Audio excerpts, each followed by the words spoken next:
Hello student, today I will teach you about partnership firm. और partnership firm में हम ले रहे हैं कॉन्सेप्ट ऑफ पार्टनरशिप, यानी कि फंडामेंटल। आप मेरे साथ जुड़े हैं फ्रंट लाइन अकाउंटिंग पर। और पार्टनरशिप डीड, भैया सबसे मेन चीज है पार्टनरशिप डीड। पार्टनरशिप डीड का मतलब हो गया एग्रीमेंट। जब हम कोई भी काम करते हैं तो भैया जब भी कोई काम करा जाएगा, आपस में कोई भी मेल मिलाप करा जाएगा, तो सबसे पहले क्या करा जाएगा? एग्रीमेंट। आप जब भी कोई काम करें एग्रीमेंट जरूर कर लें। क्या कहता है देखिए साहब, the document in which the terms and condition of the partnership deed agree by partners is no partnership deed. वो कहता है फर्म की जो भी टर्म्स और कंडीशन होती हैं, जिस चीज पर उसको लिखा जाता है वो चीज पार्टनरशिप डीड कहलाती है। दो पार्टनर्स आपस में काम कर रहे हैं, एक ने तय करा भैया मैं तो सैलरी लूंगा, सारे दिन बैठूंगा। दूसरे का जी मैं तो नहीं बैठूंगा, मैं 10,000 रुपए महीना ले लूंगा खाली।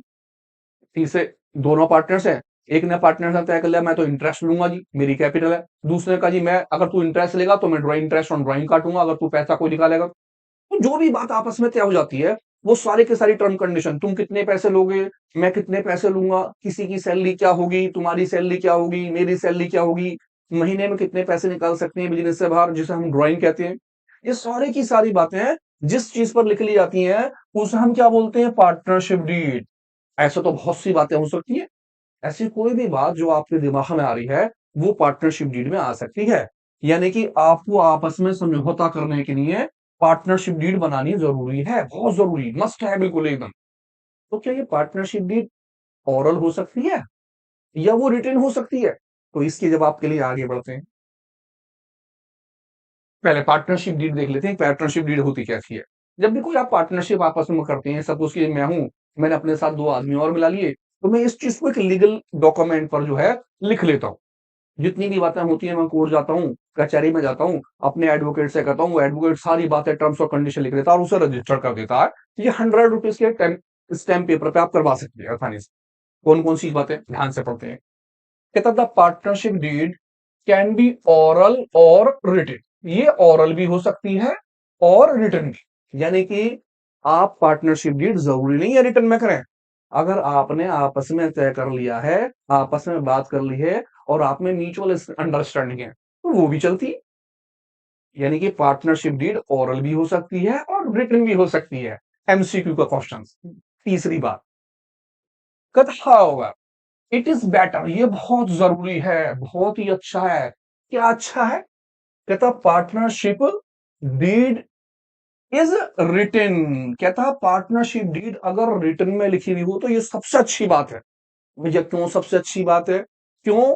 क्योंकि ये फ्यूचर में होने वाले डिस्प्यूट को बताती है। अगर आप में किसी भी तरह का क्या हो जाता है, लड़ाई झगड़ा, तो भैया कल को दूसरा वाला आदमी कहते मैंने तो ना बोला था ये वाली बात।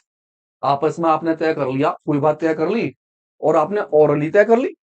लड़ाई सब में होती है भाई, हम दो भाई आपस में होते हैं, हमें लड़ाई हो जाती है। कभी कभी तो टीचर और स्टूडेंट में लड़ाई होती है, बहन भाई में लड़ाई हो जाती है। तो भैया पार्टनर्स में लड़ाई ना हो सकती? पार्टनर्स में भी लड़ाई हो सकती है। तो पार्टनर्सों में अगर लड़ाई हो गई, दिल खट्टे हो गए, तो दूसरा पार्टनर तो झूठ बोल सकता है, आप कैसे पकड़ लोगे? तो इन लड़ाई झगड़ों से बचने के लिए सबसे अच्छा है कि पार्टनरशिप की रीड कैसी होनी चाहिए? रिटेन। अगर आपने एक एक पॉइंट उसमें लिख लिया है, सारी बातें तय कर ली हैं, तो बाबा सबसे अच्छी बात है पार्टनरशिप डीड कौन सी बेटर है? रिट। तो दो क्वेश्चन बन गए एमसीक्यू के। पहला पॉइंट, क्या पार्टनरशिप डीड ओरल और रिटन हो सकती है? यस। दूसरी चीज, कौन सी बेटर होती है, ओरल, रिटन या बोथ? तो सबसे अच्छा भैया रिटन वाली। आपके एमसीक्यू यहां तैयार हो जाते हैं। आगे चलते हैं साहब छोरे पर। कहता है पार्टनरशिप डीड की कौन कौन सी बातें हैं जो जरूरी है लिखनी। भाई आपने पार्टनरशिप डीड तो कर ली, अब लेकिन पार्टनरशिप डीड में भैया लिखें क्या? कौन कौन सी बातें हैं? तो बहुत सारी बातें हैं।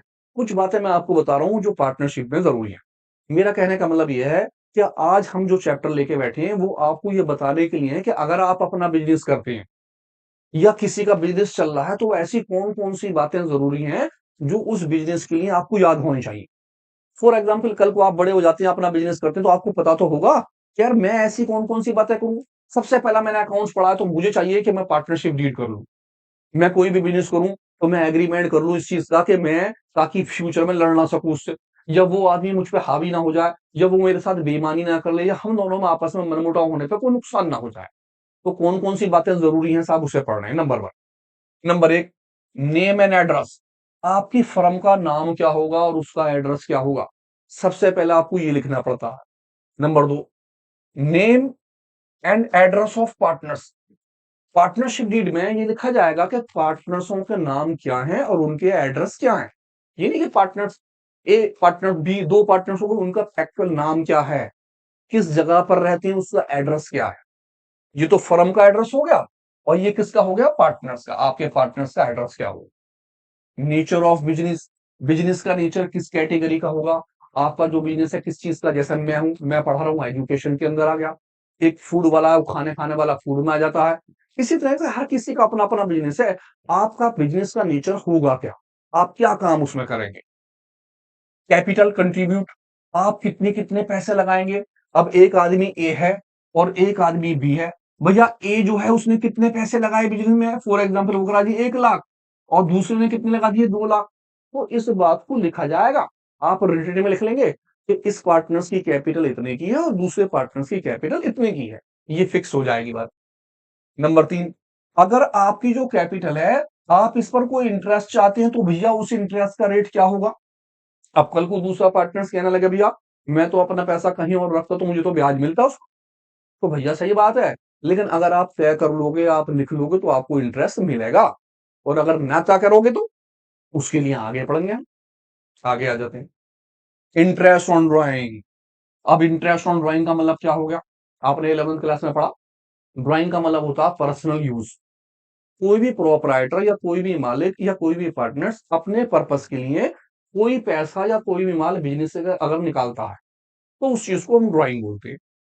अब अगर ड्राइंग के लिए कोई आदमी पैसे बिजनेस में से बार बार निकाले, तो क्या वो इंटरेस्ट देगा? अगर वो पैसा कहीं बाहर से निकालता, तो उसको तो ब्याज देना पड़ता। तो आपने अगर बिजनेस में तय कर लिया, तो कितना तय करा वो आपको इंटरेस्ट का रेट वहां लिखना होगा कि अभी इंटरेस्ट ले सकते हैं या इंटरेस्ट नहीं ले सकते। यानी पार्टनर से इंटरेस्ट आप ले सकते हो या पार्टनर से इंटरेस्ट नहीं ले सकते। Number next, salary. भैया किसी भी पार्टनर्स को सैलरी या कमीशन दिया जाएगा या ना दिया जाएगा? अब कल को एक पार्टनर्स कहने लगा जी मैं तो सारे दिन बैठ रहा हूं, तुम तो कभी कभी आते हो। तो हो सकता है भैया एक आदमी कम बैठता हो, एक आदमी ज्यादा बैठता हो। अब वो क्लेम कर दे भैया मुझे तो सैलरी दो आप, या फिर मुझे कमीशन दो। अगर आप तय कर लोगे, आप लिख लोगे, तो कमीशन और सैलरी दी जाएगी। जितना आप तय कर लो उतना, ना होने पे कंडीशन आगे देखेंगे। Next, accounting period. अब आप जानते हैं 11th क्लास में आपने पढ़ा, हम दो तरह के अकाउंटिंग पीरियड होते हैं। एक तो आप बोलते हो अकाउंटिंग ईयर।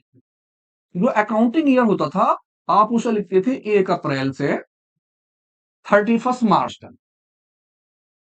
एक हमारा होता था कैलेंडर ईयर। कैलेंडर ईयर होता था वो 1 जनवरी से स्टार्ट होता था और 31 दिसंबर में क्या होता था? एंड। आपको पता ही है, आपके पास 2 टाइम पीरियड होते थे। अब आपको अपना बिजनेस में यह बताना पड़ेगा कि हम अपना जो बिजनेस रखेंगे वो किस अकाउंटिंग पीरियड के हिसाब से रखेंगे। वो अप्रैल से स्टार्ट होकर मार्च में खत्म होगा, या फिर 1 जनवरी से स्टार्ट होकर 31 दिसंबर में एंड होगा। तो आपको ये शो करना पड़ेगा कि वो अकाउंटिंग ईयर है या वो कैलेंडर ईयर है। उसी के हिसाब से आपके बुक्स ऑफ अकाउंट बनेंगे। पार्टनरशिप के अंदर तो हम कुछ भी कर सकते हैं। जैसे सोल प्रोपराइटरशिप था, आप अपने मर्जी से ले सकते थे, आप अपने पीरियड चुन सकते हैं। नेक्स्ट आते हैं साहब, राइट्स एंड ड्यूटीज। किस किस पार्टनर्स के क्या क्या राइट होंगे, किस किस की क्या क्या ड्यूटी होंगी, ये बात पहले से ही तय कर ली जाएगी। फॉर एग्जाम्पल, 2 ब्रांचें हैं, तो किस ब्रांच में कौन सा पार्टनर संभालेगा, किस ब्रांच को कौन सा पार्टनर संभालेगा, उसके क्या राइट्स हो सकते हैं, वो किस चेक पर साइन कर सकता है, कितने रुपए का चेक काट सकता है, कौन कौन सी बातें हैं, किसको निकाल सकता है, किसको रख सकता है, कौन सी बातें, ये सारी की सारी बातें हम आपस में तय कर लेंगे और लिख लेंगे उसको। तो इस तरह से हमारी जो है ये क्या बन